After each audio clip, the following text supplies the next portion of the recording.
ओम श्री गुरुभ्यो नमः। श्रीमन्महागणाधिपतये नमः। श्री ललिता महात्रिपुरसुंदर्यै नमः। ओम नमो भगवते वासुदेवाय। वक्रतुंड महाकाय सूर्यकोटिसमप्रभ निर्विघ्नं कुरु मे देव सर्वकार्येषु सर्वदा।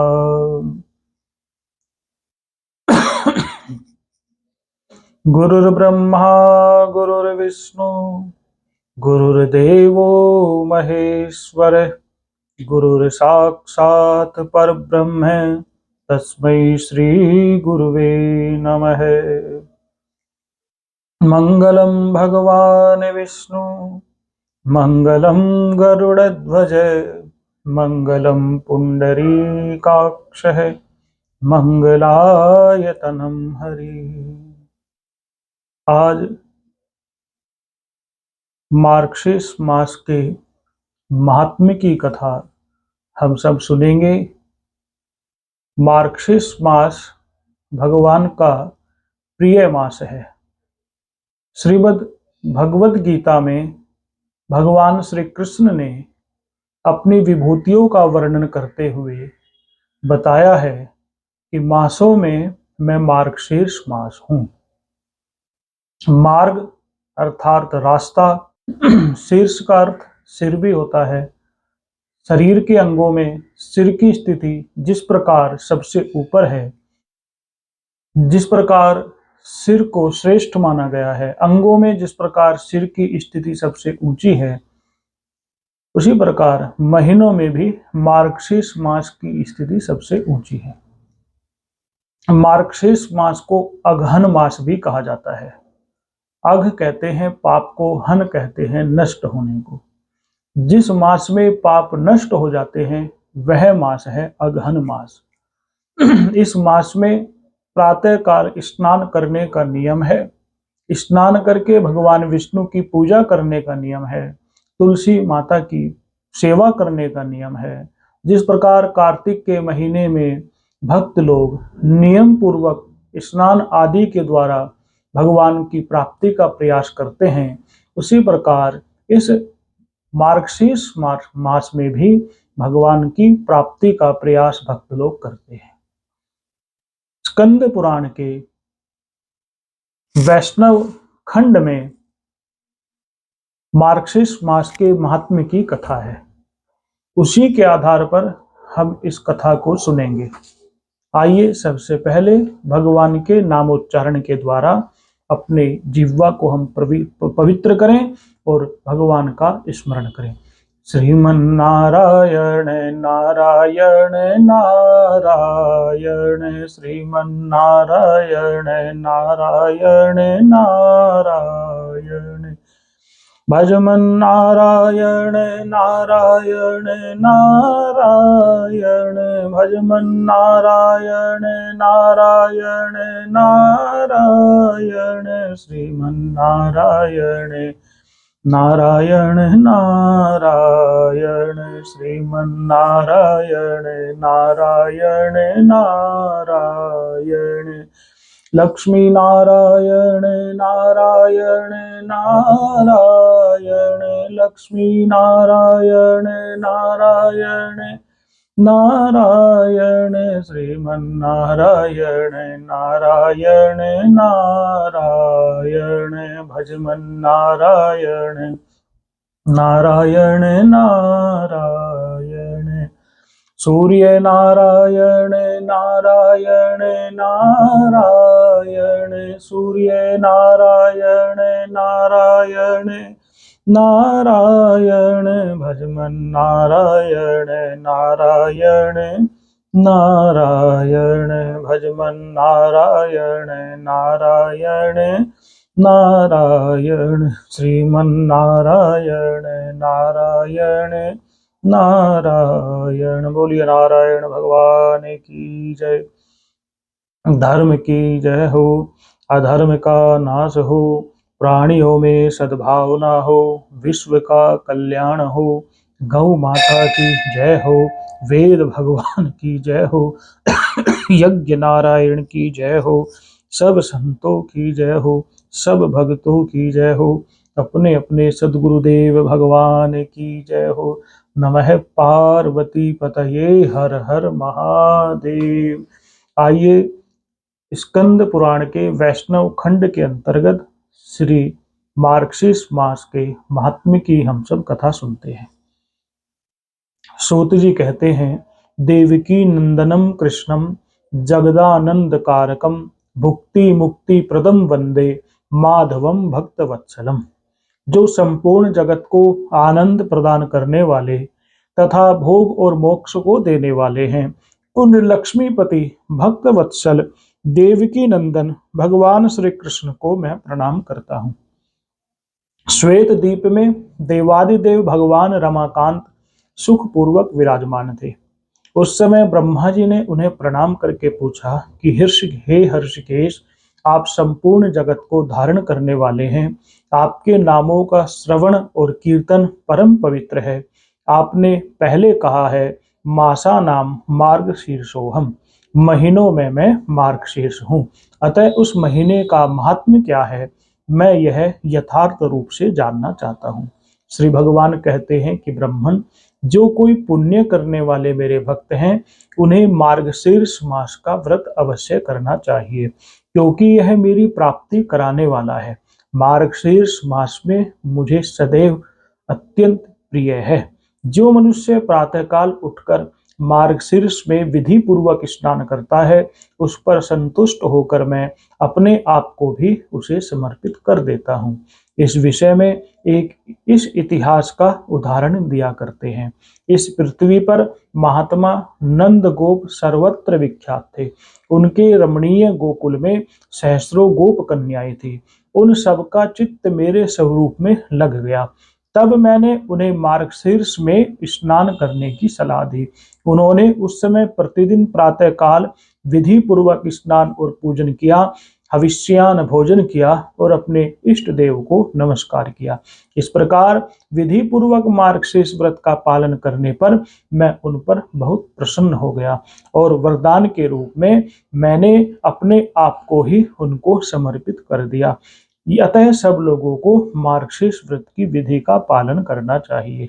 श्रीमद् भागवत महापुराण में वर्णन आता है कि एक बार गोपिकाएं भगवान श्री कृष्ण की प्राप्ति के लिए मार्गशीर्ष महीने में ही भगवती कात्यायनी की पूजा करती हैं और वो भगवती कात्यायनी से प्रार्थना करती हैं कि भगवान श्री कृष्ण ही हमें पति रूप में प्राप्त हों। तो मार्गशीर्ष मास के अनुष्ठान करने का प्रभाव यह हुआ कि भगवान श्री कृष्ण ही उन्हें पति रूप में प्राप्त हुए। भगवान श्री कृष्ण ने उनके साथ रासलीला की। रासलीला का अर्थ भौतिक सुख नहीं है। रासलीला का अर्थ है भगवान की भक्ति का रसपान कराना। भगवान ने उन्हें अपनी भक्ति का रसपान कराया, उन्हें अपनी भक्ति से ओतप्रोत कर दिया और उन्हें स्वीकार किया। भगवान ने उन सबको अपने धाम गोधाम में स्थापित किया। तो भगवान ने गोपियों को मुक्ति प्रदान की, अपने गोलोक धाम में भगवान ने भेजा। उसके पीछे यह मार्गशीर्ष मास के व्रत की महिमा ही है। इसी व्रत के प्रभाव से गोपिकाएं भगवान श्री कृष्ण को प्राप्त कर गई। तो आगे मार्गशीर्ष मास की विधि के विषय में बताते हुए भगवान कहते हैं, रात्रि के अंत में शयन से उठकर विधि पूर्वक आचमन करके अपने गुरु को प्रणाम करे तथा आलस्य छोड़कर मेरा चिंतन करे। भक्ति पूर्वक सहस्त्र नामों का पाठ एवं कीर्तन करे। फिर मौन होकर गांव के बाहर जाए और विधि पूर्वक मलमूत्र का त्याग करे, हाथ मुंह धोवे और जो भी विधि है उस विधि से कुल्ला करे, शुद्ध होकर के दातुन करे। स्नान करने की विधि बताते हुए भगवान कहते हैं कि तुलसी की जड़ की मिट्टी को उसके पत्र के साथ लेकर के मूल मंत्र के साथ, मूल मंत्र यहाँ ओम नमो नारायणाय यह बताया गया है, अथवा जो गायत्री मंत्र जपने का अधिकारी है वह गायत्री मंत्र के साथ उस मिट्टी को अभिमंत्रित करे और वह मिट्टी अपने अंगों में लगावे और जल में प्रवेश करके अघमर्षण स्नान करे। विद्वान पुरुष अष्टाक्षर मंत्र से तीर्थ की कल्पना करे। ओम नमो नारायणाय इस मंत्र को ही मूल मंत्र कहा गया है। स्नान करते समय गंगा जी की प्रार्थना करें। हाथ जोड़कर गंगा मैया से प्रार्थना करते हुए कहे, हे गंगे मैया, तुम भगवान विष्णु के चरणों से प्रकट हुई हो, इसलिए वैष्णवी हो। श्री विष्णु ही तुम्हारे देवता हैं। तुम जन्म से लेकर मृत्यु पर्यंत सभी पापों से मेरी रक्षा करो। इस प्रकार 7 बार जप करके हाथ जोड़कर तीर्थ के जल को प्रणाम करें और 3, 4, 5 या 7 बार जल में गोता लगावे। उसके बाद मिट्टी को भी अभिमंत्रित करके उसका शरीर पर लेप करे और नहावे। मृतिका को अभिमंत्रित करने का मंत्र इस प्रकार है। अश्वक्रांते व्रतक्रांते विष्णुक्रांते वसुंधरे मृतिके हर में पापम यन्मया दुष्कृतम कृतम उद्धृतासी व्राहेण कृष्णेन शतबाहुना नमस्ते सर्वभूतानां प्रभवारिणी सुव्रते। वसुंधरे, तुम्हारे ऊपर अश्व और रथ चलते हैं। भगवान विष्णु ने तुम्हें अपने पगों से नाप लिया था। मृतिके, मैंने जो दुष्कर्म किया है उस मेरे सारे पाप को तुम हर लो। उत्तम व्रत का पालन करने वाली देवी जैसे अरणि से अग्नि प्रकट होती है, उसी प्रकार तुम समस्त प्राणियों की उत्पत्ति की अधिष्ठान हो। तुम्हें सैकड़ों भुजाओं वाले वराह अवतारधारी भगवान विष्णु ने एकारणव के जल से ऊपर निकाला है। तुम्हें नमस्कार है। इस प्रकार स्नान करके विधि पूर्वक आचमन करे और जलाशय के किनारे आकर 2 शुद्ध वस्त्र धारण करे। तत्पश्चात पुनः आचमन करके देवताओं, पितरों और ऋषियों का तर्पण करके फिर वस्त्रों को निचोड़े। पुनः आचमन करके सफेद वस्त्र से आच्छादित होकर के तीर्थ की विमल मृतिका हाथ में ले और वैष्णव मंत्र से ही अभिमंत्रित करके हाथ में तिलक लगाते समय केशवाय नमः कहकर भगवान केशव का चिंतन करे। इसी प्रकार उदर में नारायण, वक्ष स्थल में माधव, कंठ कूप में गोविंद, दाहिनी कोख में विष्णु, दाहिनी भुजा में मधुसूदन, कानों के मूल में त्रिविक्रम, वाम पार्श्व में वामन, बाईं भुजा में श्रीधर, पीठ में पद्मनाभ, गर्दन के पीछे दामोदर, मस्तक में भगवान वासुदेव का न्यास एवं चिंतन करे। इस प्रकार भगवान विष्णु के सालोक्य की सिद्धि के लिए नित्य ऊर्ध्व पुंड्र धारण करे। जो द्वारिका की मिट्टी को हाथ में लेकर उससे प्रतिदिन अपने ललाट में ऊर्ध्व पुंड्र धारण करता है, उसके द्वारा किए जाने वाले सत्कर्मों का फल कोटि गुना हो जाता है।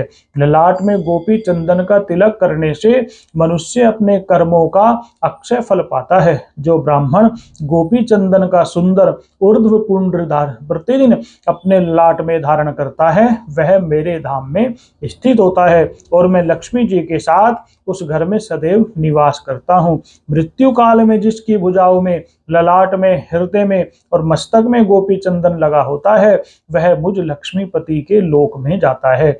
जिसके ललाट में गोपी चंदन विद्यमान है उसको मेरे प्रभाव से ग्रह, राक्षस, यक्ष, पिशाच, नाग और भूत आदि पीड़ा नहीं देते हैं।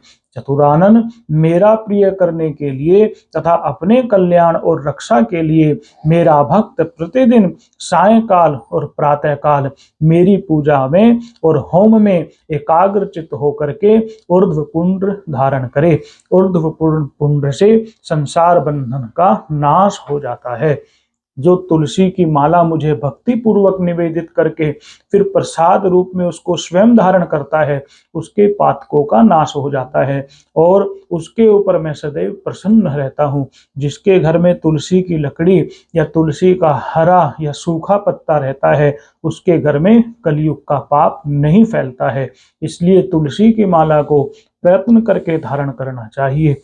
पद्माक्ष अर्थात कमलगट्टा और आंवले की माला भी भक्ति पूर्वक मुझे निवेदित करके धारण करनी चाहिए, तो यह उत्तम पुण्य देने वाली होती है। बोलो श्री हरि विष्णु भगवान की जय, लक्ष्मी नारायण भगवान की जय, श्रीमन्नारायण नारायण नारायण भजमन नारायण नारायण नारायण सूर्य नारायण नारायण नारायण सूर्य नारायण नारायण नारायण श्रीमन्नारायण नारायण नारायण भजमन नारायण नारायण नारायण। बोलो श्री हरि विष्णु भगवान की जय, लक्ष्मी नारायण भगवान की जय, राधा कृष्ण भगवान की जय। धर्म की जय हो,